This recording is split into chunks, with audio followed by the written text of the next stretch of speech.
Sir good morning. Good morning. Sir, Kolkata వైద్య విద్యార్థిని హత్యాచార ఘటనపైన దేశవ్యాప్తంగా ఆందోళనలు ఏ విధంగా కొనసాగుతున్నాయి? గత వారం 10 రోజులుగా మనం చూస్తూనే ఉన్నాం. మరోవైపు సుప్రీంకోర్టు దీన్ని సుమోటోగా స్వీకరించింది సార్. అయితే సిబిఐ దర్యాప్తు జరుగుతున్నప్పటికీ కూడా దీంట్లో ఎటువంటి మార్పు ఎందుకు కనిపించట్లేదు?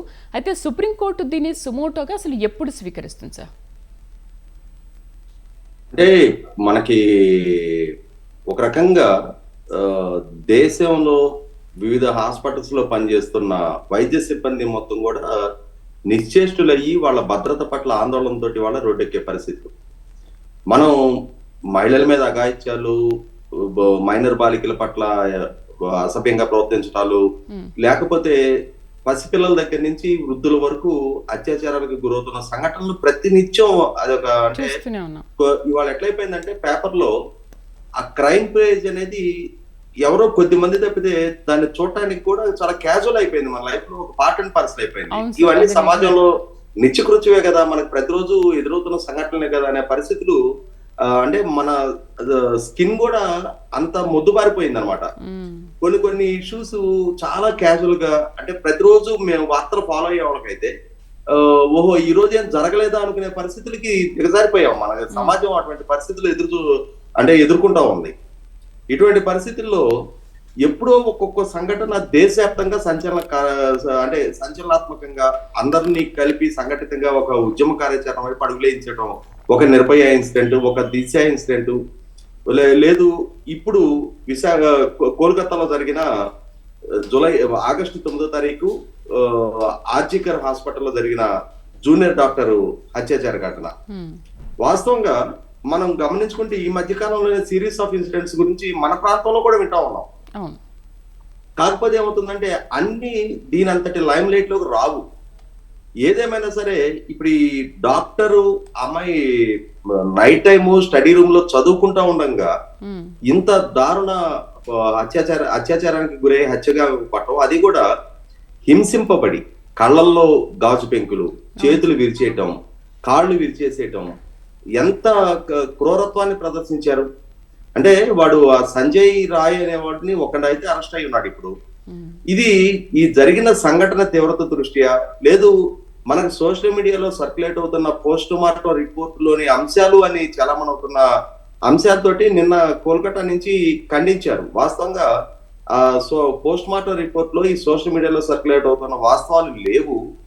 అమ్మాయి పోస్ట్ మార్టం రిపోర్ట్ లో వెల్లడైన విధంగా 150 ml వీర్యం అమ్మాయి బాడీలో ఉన్నట్టుగా వస్తున్న వార్తలు వాస్తవం కాదు. సామూహిక అత్యాచారం జరిగింది అని చెప్పని వస్తున్న ఆరోపణ వాస్తవం కాదు అని అంటున్నారు. కానీ ఒక్కడు అంత అమ్మాయిని హింసించి చేయగలిగాడు అని అంటే అది అనుమానాస్పదంగానే ఉంది. ఖచ్చితంగా లోతైన విచారణ జరగాలి. అదే సందర్భంలో ఇవాళ దేశవ్యాప్తంగా వైద్యులకి కూడా వాళ్లకు హాస్పిటల్ ప్రెమిసెస్ లోనే భద్రత లేని పరిస్థితి అని అంటే, ఇవాళ హాస్పిటల్కి ఎవరు వెళ్తాం? ప్రాణాపాయం మీదకి వచ్చిన వాళ్ళు, వ్యాధిగ్రస్తులు, వీళ్ళు హాస్పిటల్కి వెళ్ళేది వాళ్ళ సహాయ సహకారాలతోటి వీళ్ళు వ్యాధి నయం చేసుకొని బయటికి రావాలి అనే భావంతో మనం ఆ గేటు దాటి లోపలికి అడుగు పెడతాం. అంటే ఆ గేటు దాటి లోపలికి అడుగు పెట్టిన వాళ్ళ ప్రాణాలకి వాళ్ళ ప్రాణాలు అడ్డేసి వీళ్ళని కాపాడే ప్రయత్నం జరుగుతుంది అక్కడ. మనం ఇవాళ దైవాంశ సంభూతులుగా డాక్టర్ని భావిస్తూ ఉంటాం. నేను గ్రామీణ ప్రాంతాల నుంచి గమనిస్తూ ఉండేవాడిని. మనం గుళ్ళో పూజారికైనా లేచి నిలబడరు, కానీ డాక్టర్ గారు వస్తుంటే వెనకటి రోజుల్లో గ్రామీణ ప్రాంతీయులు మొత్తం కూడా లేచి నిలబడేవాళ్ళు. అంత గౌరవ ప్రభావాలు ఉండే. ఇవాళ రోజున హాస్పిటల్స్ కూడా కొంత కార్పొరేట్ స్టైల్ కమర్షియలైజ్ అయిన తర్వాత కొంత ఈ గౌరవ మర్యాదలు ఇవన్నీ కొంత తగ్గాయి. కానీ ఇప్పటికీ గ్రామీణ ప్రాంతాల్లో డాక్టర్ అంటే ఒక దైవాంశ సంబుద్ధుడుగానే భావించే పరిస్థితి. కానీ ఇప్పుడు వాళ్ళ ప్రాణాలకే రక్షణ లేకుండా పోయింది సార్. అటువంటి పరిస్థితుల్లో బయట ఎక్కడో జరిగింది, బయట ఎక్కడో వాళ్ళ మీద ఈవిటీజింగ్ గురయ్యారు, ఇంకోటి మిగిలిన సాధారణ మహిళలతో సమానంగానే వాళ్ళని కూడా పరిగణలోకి తీసుకున్నారంటే అర్థం ఉంది. కానీ వాళ్ళ హాస్పిటల్ ప్రెమిసెస్ లో ఒక చదువుకుంటున్న అమ్మాయిని నైట్ టైము అంత అత్యాచారానికి గురి చేసి హత్య చేయటం అని అంటే ఖచ్చితంగా ఇవాళ దేశంలో ఆ విద్యను అభ్యసిస్తున్న వాళ్ళకి కాదు, సాధారణ పౌరులకు కూడా. ఎందుకంటే ఇవాళ ఈ పిల్లల వెనక కుటుంబాలు ఉన్నాయి, తల్లిదండ్రులు ఉంటారు. అరే మా బిడ్డలకి రక్షణ ఏంటి అని చెప్పని భావం వాళ్ళలో ఆందోళన పెరగటం సహజం. వాళ్ళ బంధువర్గాలు ఉంటారు, మిత్రులు ఉంటారు, సోదరులు ఉంటారు. ఇటువంటి పరిస్థితిలో ఇవాళ రాఖీ పౌర్ణమి సందర్భంగా దేశవ్యాప్తంగా ఉన్న మహిళలకి, అంటే ఏదో మన ఇంట్లో మహిళలతోటి మనం రాఖీ కట్టించుకున్నాము, వాళ్ళకి మేము రక్షణగా ఉంటామని చెప్పడం కాదు, సమాజానికి రక్షణగా ఉండగలుగుతామని చెప్పాల్సిన బాధ్యత పురుష సమాజం మీద ఉంది. ఇవాళ ఎవరో కొంతమంది ఉన్మాదులు ఇటువంటి చర్యలకు పాల్పడ్డ మాత్రాన మొత్తం పురుష సమాజాన్ని కూడా మనం ఆక్షేపించడానికి కూడా వీలు కాని పరిస్థితి. కాకపోతే ఏమవుతుందంటే ఆ కొద్ది మంది పురుషులు అవటంతో బాధితులు మహిళలు అవుతున్న నేపథ్యంలో ఖచ్చితంగా ఆ విధమైన రక్షణ మానసికంగాను, అదే సందర్భంలో సామాజికంగా కూడా మేము మా నుంచి మీకు భద్రత ఉంటుంది అని చెప్పని అష్యూర్ చేయాల్సిన బాధ్యత ఈ రోజు రక్షా దివస్ సందర్భంగా నేను కూడా నా వంతుగా చెప్తా ఉన్నా. నాకు చేతనైన వరకు మహిళలకి రక్షణగా నిలబడటానికే ప్రయత్నం చేస్తాం తప్ప వాళ్ళ మాన ప్రాణాలకి కానీ కనీసం వ్యక్తిత్వాన్ని హననం చేసి దాని ద్వారా ఇప్పుడు చాలా మందిని చూస్తుంటాం. అంటే మనం రాజకీయాల్లో కూడా ఎవరైనా ఒక మహిళల్ని టార్గెట్ చేయాలి అని అనుకుంటే మొట్టమొదటిగా వాళ్ళని టార్గెట్ చేసేది వాళ్ళ వ్యక్తిత్వం. అంటే వాళ్ళని హిట్టింగ్ బిలో ది బెల్ట్, వాళ్ళని కనుక మానసికంగా అస్థిరపరచాలి, వాళ్ళని రాజకీయంగా ఎదుర్కోలేనప్పుడు వాళ్ళని మానసికంగానైనా సరే అధైర్యపరచాలి అనుకుంటే ఎంచుకునే మార్గం వాళ్ళ వ్యక్తిత్వాన్ని టార్గెట్ చేయటం, వాళ్ళ వ్యక్తిత్వానికి పాల్పడటం. ఇవి చాలా క్యాజువల్ గా మనం గమనిస్తా ఉన్నాం. ఇవాళ సహజంగా ఇవాళ కుటుంబ కట్టుబాట్లని, సామాజిక కట్టుబాట్లని దాటి రాజకీయాల్లోకో, ప్రజా జీవితంలోకో, లేదు వివిధ వృత్తుల్లోకో వచ్చి పనిచేయడానికి ముందుకు వస్తున్న మహిళల్ని మనతో పాటు సమానంగా పనిచేస్తున్నారని చెప్పని ప్రోత్సహించే వ్యక్తులు ఉన్నారు, సంస్థలు ఉన్నాయి, ప్రభుత్వాలు ఉన్నాయి, సమాజం ఉంది.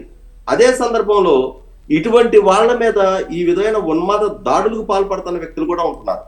ఇటువంటి సందర్భంలో వాళ్ళ గౌరవ సుప్రీంకోర్టు సుమోటోగా తీసుకొని ఈ ఒక్క కేసు ద్వారానైనా సరే ఖచ్చితంగా దేశవ్యాప్తంగా ఆయా రంగాల్లో ఉన్న వర్కింగ్ ఉమెన్ ఇవాళ మీడియాలో ఉంటున్నారు.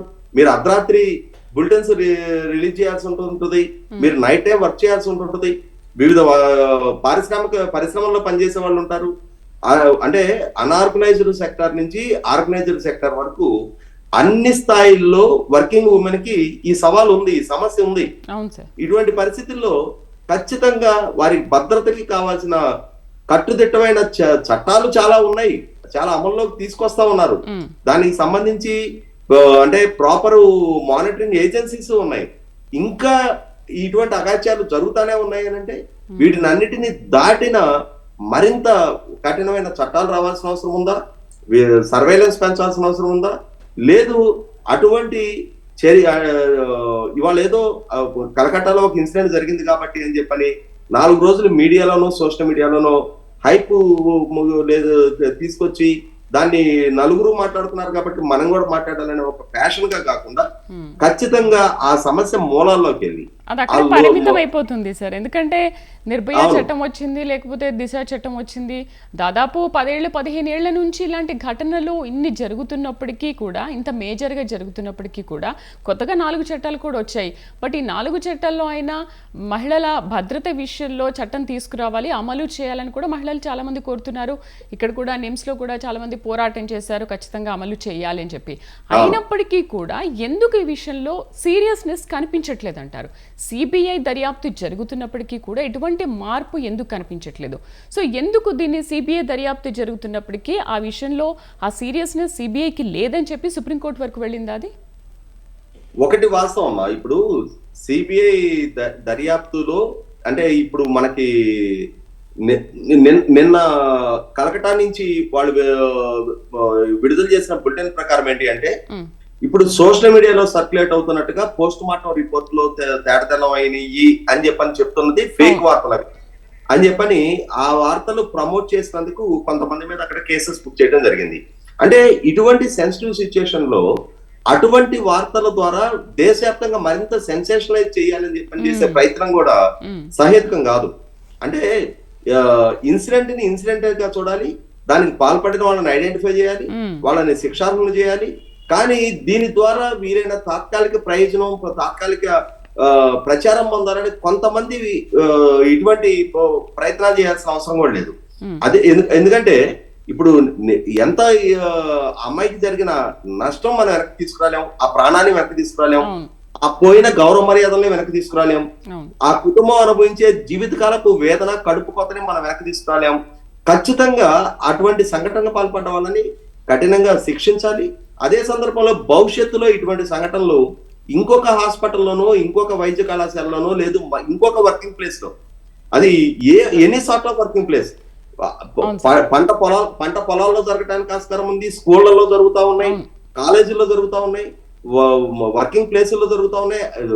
అంటే ఇవాళ మొట్టమొదటిగా మార్పు రావాల్సింది తల్లిదండ్రులు మగపిల్లల్ని పెంచే సందర్భంలో ఆ మగపిల్లల ఆలోచన ధోరణి, అసలు బయటికి వెళ్ళిన తర్వాత వీళ్ళు ఏ విధమైన వ్యవహారశైలి, ఎటువంటి లైఫ్ స్టైల్, ఎవరితో స్నేహాలు చేస్తున్నారు, వీళ్ళు సొసైటీలో ఏ విధంగా మిగిలవుతున్నారు, పరాయి వాళ్ళతో ఏ విధంగా వ్యవహరిస్తున్నారు అనేది ఆ సర్వైలెన్స్ లేకపోవటం. ఇవాళ తల్లిదండ్రులకి కెరీర్ బిజీ అయిపోతున్నారు, పిల్లలకి కావాల్సినంత టెక్నాలజీ అందుబాటులో ఉంటుంది, కావాల్సినంత పాకెట్ మనీ అందుబాటులో ఉంటుంది.